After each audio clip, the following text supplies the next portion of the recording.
WXII 12 News at 6 starts right now. It's very serious, and we need all hands on deck to combat this issue.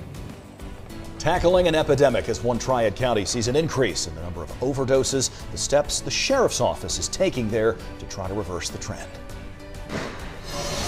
Bringing a new life to a site that's been empty for years. What one developer has planned for the old LA Reynolds Garden Showcase. And first tonight, we finally had a few days to dry out, but of course, sadly, that is about to change.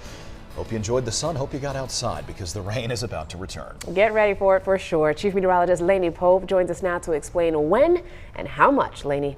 Yeah, did you notice that it's a little bit later that the sun is going down out there? We still have a little bit of it. That is the campus of Elon University. You still have time to get out and enjoy the mild air, folks, where temperatures this afternoon close to 60 degrees. In Burlington right now, 56 with a southeast wind.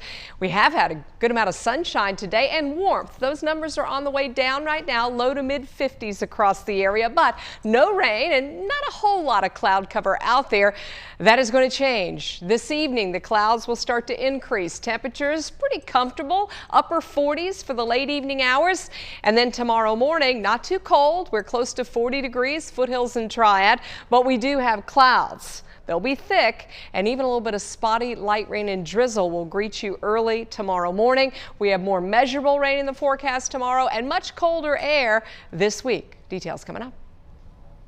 Lainey, thank you. Tonight in State of Addiction, the number of overdose cases is on the rise in Forsyth County. As our Kirsten Gutierrez explains, the sheriff's office and their investigators are now going after people selling drugs in hopes of getting this crisis under control. So far in the county, there's been 20 overdoses so far this year. Last year, there was a total of 121. When it comes to overdoses in Forsyth County, the cause varies from drugs on the street to other circumstances. It could be medication over the counter, or either health issues that could cause overdoses. In 2019, there were 47 overdose-related deaths. So far in 2020, there's already been 2. It's a growing problem the Forsyth County Sheriff's Office is fighting daily. We've been pinpointing high-risk areas of overdose uses. And between that, we have used a team task force combined of the city, county, and other agencies to help combat and narrow down these areas of operation. A major part of investigating the overdoses, tracking the drug dealer. Just last week, the sheriff's office arrested Jonathan Barfield. Barfield is charged with second-degree murder. He's accused of selling drugs that led to a deadly overdose. If we can identify the dealer, we can try to curb the addiction. Aside from tracking those distributing the drugs, the sheriff's office is also providing resources to help those addicted in hopes they'll seek the help they need. The sheriff's office says that this is a serious issue and they need all hands on deck to make a serious impact. In Winston-Salem, Kirsten Gutierrez, WXII 12 News. Right now, a man is charged in a deadly overdose in Reedsville. Patrick Milner is charged with death by distribution. Police say that this is connected to a drug overdose that happened on January 2nd. Right now, Greensboro police are investigating a homicide after the victim showed up at a hospital in Forsyth County. Police say a man was shot during a fight Saturday night that happened on Bunker Hill Road. Detectives are still working to identify the victim who died at the hospital and notify his family. Funeral plans are set tonight for that South Carolina 6-year-old girl who was found murdered late last week. Family and friends will get together this Friday night at Trinity Baptist Church in honor of Faye Swetlick. She was 6 years old, disappeared from her front yard in South Carolina 1 week ago today. Police found her body in some woods on Thursday, not far from her neighborhood. Investigators have since linked her homicide to another death, that of a 30-year-old neighbor whose body was found within just minutes of hers. Her autopsy is expected to be released tomorrow. Triad businesses and organizations are learning how to respond in the case of an active shooter. The Louisville Clemens Chamber of Commerce hosted an active shooter response training exercise led by the Forsyth County Sheriff's Office. The presentation included information on what to do during an active shooter event, including some key tactics such as run, hide, and fight. If you have no other choice, you have to fight. Use improvised weapons, fire extinguishers, chairs, whatever. And there's safety in numbers. Get everybody in the room committed, spread out, have a plan to where you can take out the shooter and choose to survive. That's the key. The sheriff's office says it takes first responders 3 to 5 minutes to respond to an emergency, which is why training for citizens is so critical. Lawmakers in Virginia will not ban the sale of assault weapons after moderate Democrats sided with Republicans in that state. A Senate committee rejected legislation today that would have stopped the sale of certain semi-automatic guns and banned the possession of magazines that hold more than 12 rounds. The bill had been a top priority for the governor of Virginia, Democrat Ralph Northam, who campaigned heavily for a broad package of gun control measures. On this President's Day, Democrats compete for the title. The race for the Democratic nomination has moved to Nevada, and as soon as McGinnis reports, candidates are making the most of the time that they have left ahead of Saturday's caucuses. With early voting underway in Nevada, Democratic candidates making their cases for why each should be president. We're here to talk about environmental justice and economic justice and racial justice. Touting themselves while bashing the current president. We've got to have the right nominee right now.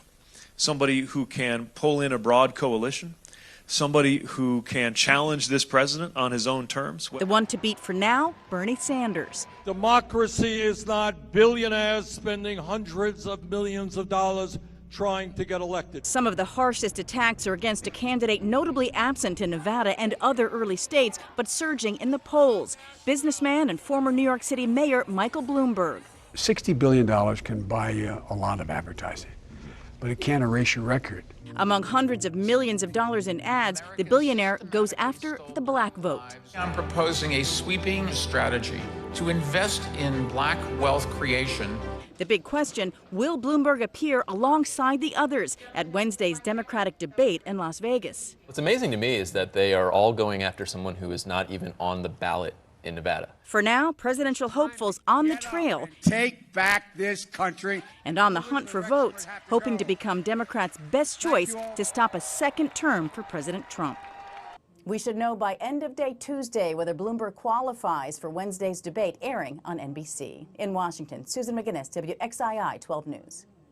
Thank you, Susan. And back here in North Carolina, our early voting period runs through the end of the month, February 29th. If you are not registered to vote, you can register at an early voting site. You will need to prove your residence to register during this period, but you will not need a photo ID to vote if you're already registered.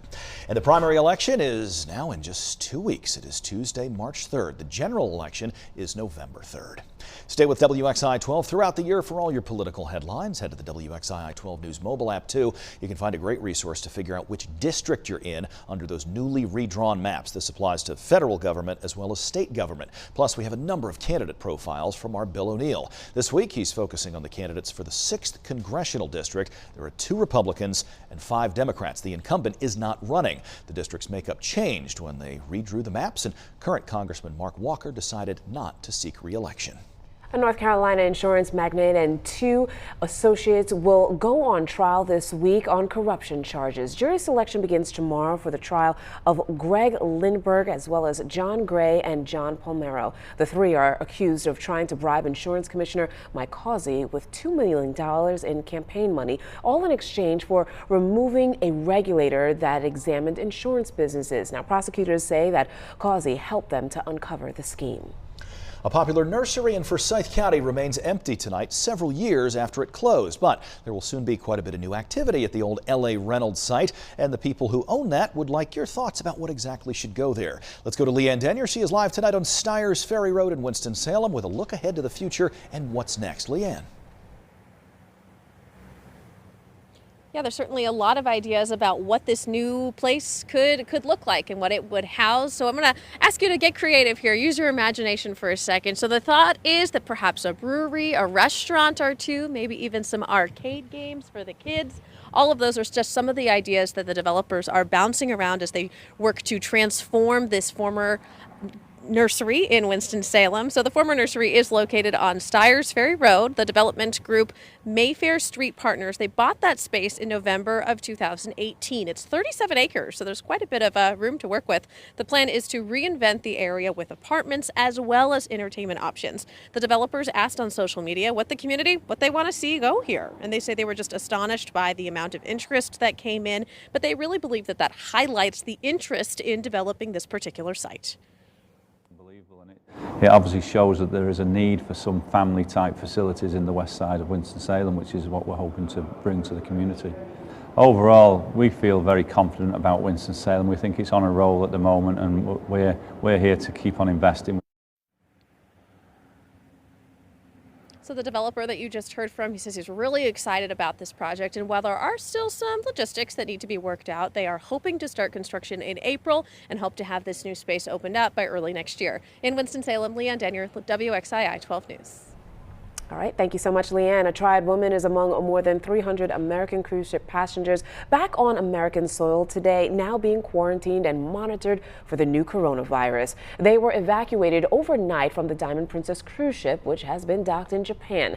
The Americans were flown to Air Force bases in California as well as Texas. 14 of them tested positive for this new strain of coronavirus. And as for the others, they'll have to stay in quarantine for at least 14 more days. The Winston-Salem woman who was an entertainer on that cruise ship is also back in the United States, and her mom says she's doing well. Meanwhile, the flu is widespread across most of the United States. Just 2 states, Oregon as well as Hawaii, are reporting regional activity. The rest are reporting widespread activity.